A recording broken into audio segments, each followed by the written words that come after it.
नमस्कार। आयुन भारत बिहार झारखंड में एक बार फिर से आपका स्वागत है। मैं आपके साथ तान्या अधिकारी।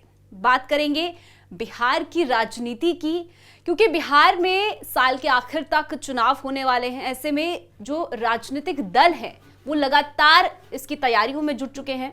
लेकिन इस बार के चुनाव में जिसकी सबसे ज्यादा चर्चा है वो है छोटे दल की। इस बार देखा जा रहा है कि छोटे दलों ने जो गठबंधन की पार्टियां हैं उनके नाक में दम कर दिया है, चाहे वो इंडी गठबंधन हो यानी महागठबंधन हो बिहार में, या फिर वो एनडीए हो। दोनों की तरफ से जो दोनों गठबंधन है उसमें देखा जा रहा है कि जो छोटे दल हैं, जो छोटी पार्टियां हैं, वो लगातार मुश्किलें दोनों की बढ़ा रही है। ऐसे में चलिए आज इसी मुद्दे पर चर्चा करेंगे। न्यूज रूम में स्टूडियो में हमारे साथ राजकुमार जी वरिष्ठ पत्रकार हैं, जुड़ चुके हैं, हमारे साथ हैं मौजूद। आपका बहुत बहुत स्वागत है। राजकुमार जी, इस बार जो देखा जा रहा है कि जो छोटे दल हैं, चाहे वो बात करूं मैं एनडीए में एलजेपी हो चिराग पासवान की, हम हो जितन राम मांझी की, एलजेपी हो उपेंद्र कुशवाहा की, जो दल हैं वो लगातार जो मुश्किलें हैं वो खड़ा कर रहे हैं, चाहे वो एनडीए हो चाहे वो महागठबंधन हो। किस तरीके से इस बार ये समीकरण बनता हुआ दिख रहा है? देखिए, मुसीबत तो है, एनडीए में भी है खींचतान, लेकिन ज़्यादा खींचतान महागठबंधन में देखने को मिलेगा। वजह है महागठबंधन में ज़्यादा पार्टियां हैं। जो छोटी पार्टियां हैं, क्षेत्रीय जो क्षत्रप कहे जाते हैं, और क्षत्रप भी नहीं है उनका, चूँकि एक जाति विशेष के हैं और जाति के नाम पे वो लोग अपना जोर लगा रहे हैं कि ज़्यादा से ज़्यादा सीटें मिले। हाँ, उनका ना कोई कैडर खास तौर पे है, ना कोई इतने उस स्तर के कार्यकर्ता हैं, न संगठन के नाम पे कुछ बहुत ज़्यादा कुछ है नहीं। इसके बावजूद वो अब चूँकि ये महागठबंधन की बड़ी पार्टियां भी जान रही है कि छोटी छोटी पार्टियों को जोड़ के उन जातियों के वोट हम इकट्ठा करें, अपने साथ रखें। और छोटी पार्टियां ये सोच रही हैं कि जो है बड़ी पार्टियों का जो नाम है, उनका जो जनाधार है, उसका फ़ायदा लेके हम भी ज़्यादा सीटें लें और ज़्यादा सीटों पे जीतें। तो जैसे आप उदाहरण के तौर पे ले लीजिए मुकेश सहनी, जो वीआईपी पार्टी के हैं। इसके पहले वो देखिए 10-12 सीटों पे लड़ते थे। अभी जब से एनडीए का पाला बदल के महागठबंधन में आए हैं, तब से वो कह रहे हैं कि मुख्यमंत्री बनाना है तेजस्वी यादव को और डिप्टी सीएम बनेंगे खुद। तो उसके लिए वो 60 सीटें मांग रहे हैं।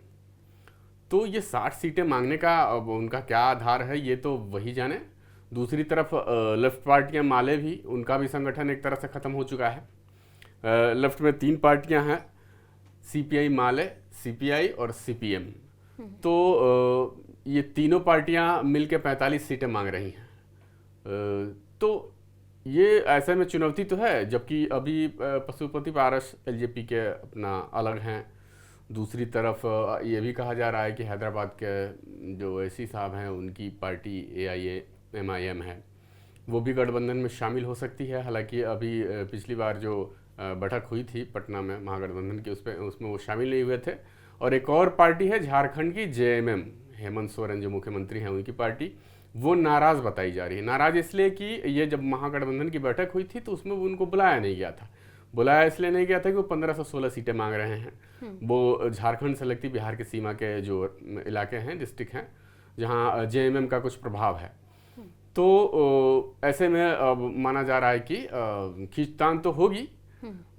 दूसरी तरफ आप देखें तो बीजेपी में भी ऐसा ही हाल है, हालांकि उस तरह से नहीं है जिस तरह से महागठबंधन में है। यहाँ मुख्य तौर पे जो छोटी पार्टियां कही जाए तो एक जीतन राम मांझी हैं, जो नीतीश की पार्टी जेडीयू से निकल के खुद अपना पार्टी बनाया उन्होंने।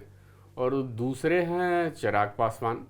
तो चिराग पासवान की भी पार्टी टूट चुकी है, और उनका भी देखा जाए तो एक तरह से कोई संगठन बहुत बड़ा नहीं है। अपना चेहरा और अपनी जाति के नाम पे वो अपना जनाधार बढ़ाना चाहते हैं, और एनडीए में वो ज़्यादा से ज़्यादा बार्गेनिंग के लिए बड़े पैमाने पे अपना आकार बढ़ा करके दिखाना चाह रहे हैं कि राजनीतिक आकार बिहार में हमारा बहुत बड़ा है, लिहाजा मुझे बहुत सारी सीटें मिलनी चाहिए। तो ये चूँकि समस्याएं तो रहने वाली हैं, ये तो अभी शुरुआत है। जब तक सीटों का बंटवारा नहीं हो जाता तब तक खींचतान चलता रहेगा। इसमें कुछ रूठने मनाने का दौर भी चलेगा। अब देखते हैं कैसे क्या होता है। चिराग पासवान तो पिछली बार वैसे अपने खुद अकेले लड़े थे, और देख लिया था उन्होंने, सिर्फ एक विधानसभा सीटें जीती थी उन्होंने। तो उसी तरह से आप देखिए महागठबंधन में मुकेश सहनी है, तो महागठबंधन में पिछले साल लोकसभा चुनाव में उनको 4 सीटें दी थी लोकसभा की, लेकिन एक भी नहीं जीत पाए। तो ये इस तरह से है, इन लोगों का कोई जनाधार खास तौर पे जो कैडर जिसको कहते हैं वो है नहीं, और अपने गठबंधन के नाम पे जीतना चाहते हैं। और यही है कि अभी मौका है, तो बार्गेनिंग का दौर तो अभी तो शुरू हुआ है, लंबा चलेगा। आपने दोनों पार्टियों का बता दिया है, लेकिन अगर मैं यहाँ बात करूँ एनडीए की, तो एनडीए में अगर देखा जाए तो सीट शेयरिंग अभी नहीं हुई है दोनों पार्टियों में, लेकिन एनडीए में एक तरफ हम देखेंगे तो जो सीएम फेस है उसको लेकर जो है आपसी सहमति बन गई है। लेकिन जो महागठबंधन है उसमें अभी तक सीएम फेस को लेकर भी ये एक टास्क है। सीट शेयरिंग तो है ही, इसके अलावा सीएम फेस को लेकर भी काफी ज्यादा इसमें असहमति देखी जा रही है। तो क्या लग रहा है आपको, क्या चुनाव से पहले कि और किसका जो है पलड़ा, क्योंकि कहा जा रहा है कि तेजस्वी यादव क्योंकि सबसे बड़ी पार्टी है, वो बिहार में विपक्ष का भी नेता है, तो क्या आपको समीकरण दिख रहे हैं? मुझे जो दिख रहा है इस बार महागठबंधन में मुख्यमंत्री को लेकर कोई कंफ्यूजन नहीं है। भले कंफ्यूजन इसलिए क्रिएट किया जा रहा है कि कांग्रेस चाह रही है कि भाई कुछ ऐसा मैसेज बिहार की जनता को दिया जाए कि भाई कांग्रेस का भी मुख्यमंत्री हो सकता है। और दूसरी बात ये है कि एनडीए की बात, तो एनडीए में इस बार मुख्यमंत्री को लेकर संशय है। ये बात खुले तौर पे जब कई बार हम लोग चर्चा कर चुके हैं कि केंद्रीय गृह मंत्री अमित शाह जी जब उनसे पूछा गया था एक कार्यक्रम में, तो उन्होंने सीधे बोला कि नीतीश कुमार जी के नेतृत्व में चुनाव लड़ेंगे, और लेकिन ये नहीं कहा था कि मुख्यमंत्री का चेहरा नीतीश कुमार होंगे। तो इस तरह से इस बार जो जैसे कयास लगाए जा रहे हैं एनडीए में, इस बार जो है 4 बार बीजेपी गठबंधन में रहते हुए नीतीश को बीजेपी ने मुख्यमंत्री बनाया, तो इस बार तो उसके बदले में कुछ न कुछ तो रिवॉर्ड 5वीं बार मांगेगी। तो ये इस बात की पूरी संभावना है कि अगर एनडीए जीतती है तो बीजेपी का कोई मुख्यमंत्री होगा, और महागठबंधन में अगर ऐसी स्थिति आती है, अगर वो जीतती है, तो इसमें कोई शक नहीं है कि तेजस्वी यादव ही मुख्यमंत्री का चेहरा रहेंगे। और रह गई डिप्टी सीएम की बात, तो उसमें कांग्रेस भी अपना डिमांड कर रही है, और मुकेश सहनी अपने आप को वैसे ही दावेदार घोषित कर चुके हैं। और जो 45 सीटें माले मांग रही है जो ये तीनों पार्टियां, तो इन लोगों का भी जो है जब इतनी सीटें मांग रहे हैं, तो ये लोग भी चाहेंगे कि हमारा भी कोई कम से कम डिप्टी सीएम हो। हालांकि जनाधार अब लगातार इन लोगों का ख़त्म हो चुका है, अब बिहार में भी मतलब नाम मात्र के हैं, कहीं देखने को मिलते नहीं हैं। तो ये चीज़ें अभी तो चलेंगी, लंबा चलेगा खींचतान कि मुख्यमंत्री का दावेदार हम कौन रहेगा और उप मुख्यमंत्री का कौन रहेगा, ये तो अभी शुरुआत है, इस पर चर्चा होगी। लेकिन मुझे नहीं लगता कि अभी इसमें कोई कन्फ्यूजन होगा। हालांकि जीत के बाद ये लोग तय करेंगे, अभी तो फिलहाल जो चर्चा हो रही है, जो फोकस है कि ज़्यादा से ज़्यादा सीटें हम अपने लिए ले लें। हाँ, लेकिन जैसा आपने बताया कि एनडीए में जो ये है कि नेतृत्व में लड़ेंगे, लेकिन सीएम फेस को लेकर अभी जो है तय नहीं हुआ है। तो क्या जैसे अभी देखा गया, खबर देखी गई कि नीतीश कुमार के जो करीबी नेता हैं वो आरजेडी के लालू यादव से मुलाकात कर रहे हैं, तो क्या इससे भी इसको जोड़कर देखा जा सकता है? क्या कुछ नया खिचड़ी जो है नीतीश कुमार के दिमाग में बन रही है, या फिर कह लीजिए कि आरजेडी जेडीयू के पार्टी के अंदर कुछ ऐसा है कि नाराजगी टाइप बीजेपी और नीतीश कुमार के बीच? नहीं, मुझे नहीं लगता है कि अब तो ये तीसरा मौका है, 2-3 बार बोल चुके हैं सार्वजनिक मंच से कि जो लालू यादव के साथ मिलकर जो आरजेडी के साथ सरकार बनाई वो हमारी गलती थी, अब नहीं जाएंगे।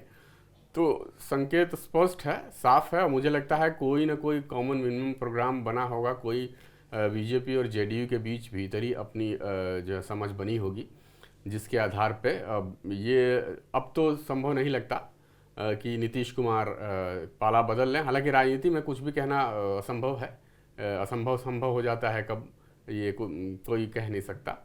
लेकिन अब जो हालात जो जिस तरह के दिख रहे हैं कि अब पाला बदलने के नहीं, हाँ मुलाकात तो हर पार्टी के नेता हर जगह करते हैं, मिलते रहते हैं, ये राजनीतिक अपनी विचारधारा है, लेकिन मुलाकात का दौर तो चलता रहता है। तो हो सकता है कि लालू यादव को जन्मदिन की बधाई देने के लिए पहुंचे हों, और इससे ज़्यादा मुझे नहीं लगता कुछ और होगा।